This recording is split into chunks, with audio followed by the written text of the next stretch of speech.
नमस्कार, कश्मीरी पंडित कल्चर में आपका स्वागत है।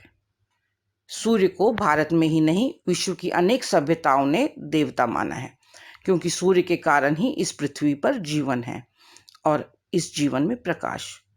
कश्मीर में भी सूर्य की उपासना प्राचीन समय से प्रचलित रही है। मार्तंड जैसे विशाल सूर्य मंदिर इस बात की पुष्टि भी करते हैं।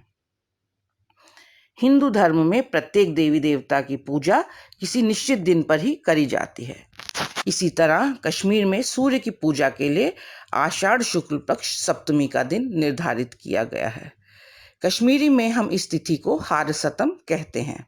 हार यानी हम आषाढ़ को कहते हैं और सतम यानी सप्तमी तिथि। तो आइए आज के इस वीडियो में बात करेंगे कि हार सतम का यह दिन हम किस तरह से मनाते हैं।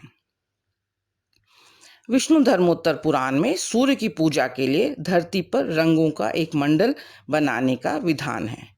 मंडल संस्कृत का शब्द है जिसका अर्थ होता है एक मिस्टिक सर्कल या एक रिचुअल सर्कल जिसमें इष्ट देव को स्थापित किया जाता है।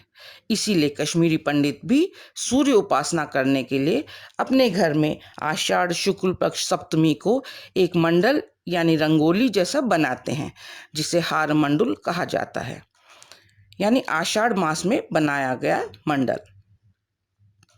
हार सतम के दिन सुबह सवेरे घर को साफ कर घर की महिला घर के द्वार पर, जिसे कि हम ब्रांद कहते हैं, या अंदर वेरेंडा में जिसे वुज कहा जाता था, और रसोई घर में या पूजा घर में ये हार मंडल बनाती थी और इसे सूर्य की शेप भी दे दी जाती थी।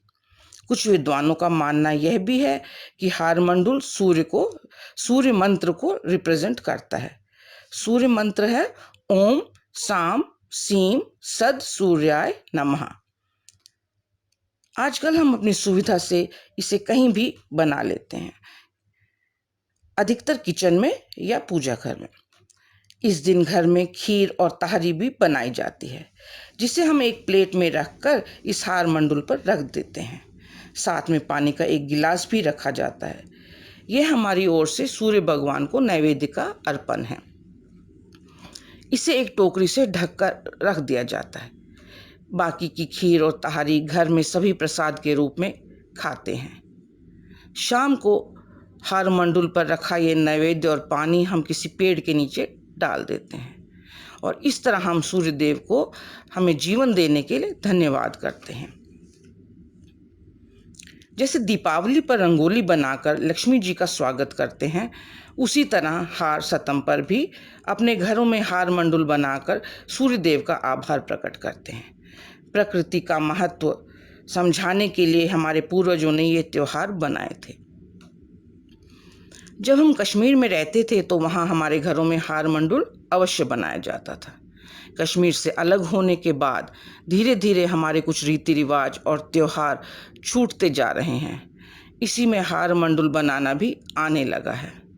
विस्थापन की इस घड़ी में हम अपनी संस्कृति को ना छोड़ें। तो आइए इस हार सतम यानी 8 जुलाई को हम अपने अपने घरों में हार मंडल ज़रूर बनाएं। तो ये था हार सतम पर मेरा वीडियो। आपको कैसा लगा कमेंट बॉक्स में ज़रूर लिखें। अगर आपको पसंद आया हो तो लाइक और शेयर करें और प्लीज़ मेरे चैनल को सब्सक्राइब करें। एक नए वीडियो के साथ जल्द ही मिलेंगे। तब तक के लिए नमस्कार।